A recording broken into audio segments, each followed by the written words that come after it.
Hello, YouTube. I recently had a short discussion with my father, who's a fundamentalist evangelical Christian, and he referred me to a book called Inspiration and Incarnation, Evangelicals and the Problem of the Old Testament by Peter Enns. And I'll provide an Amazon link. My dad mentioned that this book got my friend into a good bit of hot water among conservative evangelicals. With a title like that, I'm sure it did. And my dad went on to mention that he had a more stringent understanding of biblical infallibility than his friend. So I did notice that my dad used the word infallibility instead of inerrancy. I am quite familiar with the practice of using weasel words. And I thought that I would read the summary of the book from the Amazon page, and also an excerpt from the book and something that the most liked review on the Amazon page has to say. Now, my dad also brought this up and wanted my thoughts on it. So this is the summary of the book. In this accessible study, Peter Enns offers an evangelical affirmation of biblical authority that considers questions raised by the nature of the Old Testament text. Enns looks at three questions raised by biblical scholars that seem to threaten traditional views of Scripture. First, he considers ancient Near Eastern literature that is similar to the Bible. Second, he looks at the theological diversity of the Old Testament. Finally, he considers how New Testament writers use the Old Testament.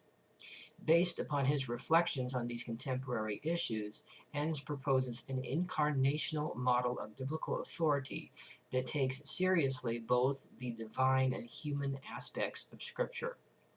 And this is the excerpt from the book which was quoted in the review. So this is from the author himself. It is wholly incomprehensible to think that thousands of years ago, God would have felt constrained to speak in a way that would be meaningful only to Westerners several thousand years later. To do so borders on modern Western arrogance. To argue, as I am doing here, that such biblical stories as creation and the flood must be understood first and foremost in the ancient context is nothing new. The point I would like to emphasize, however, is that such a firm grounding in ancient myth does not make Genesis less inspired. It is not a concession that we must put up with or an embarrassment to a sound doctrine of Scripture. Quite to the contrary, such rootedness in the culture of the time is precisely what it means for God to speak to his people. This is surely what it means for God to reveal himself to people. He accommodates, condescends, meets them where they are. And a couple of things from the review on the Amazon page. As Enns correctly notes, the apostolic New Testament writers often used Old Testament texts in ways that would give evangelical exegetes indigestion.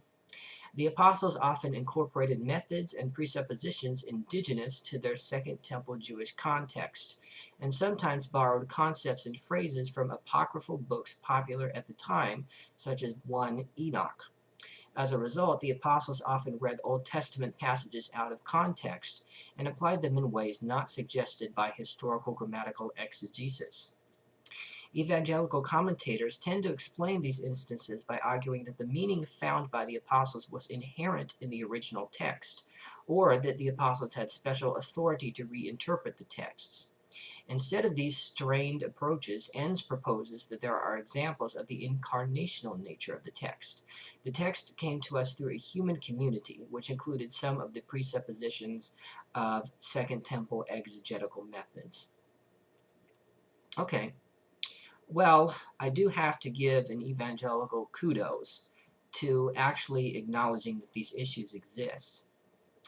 However, it seems to me that, rather than the usual evangelical practice of concocting tortured interpretations of Scripture to fit modern understanding, this is attempting to create an explanation that it was appropriate for new meanings of Scripture to be created based upon contemporary thought. And I think that there's at least 4 things that I can think of that are wrong with this. The first being, the idea that a divinely inspired text could not be written to make sense to both ancient and modern readers. See, that's the excuse that it's trying to give here, for example, scientific absurdities in the Old Testament. That it made perfect sense to ancient readers, but not to modern ones. And I'm going to link to a video made by Rational Muscle. He created a reinterpretation of Genesis 1 that would make sense to both ancient and modern readers and would accommodate modern science. If a human can do better than God, I think we have a problem.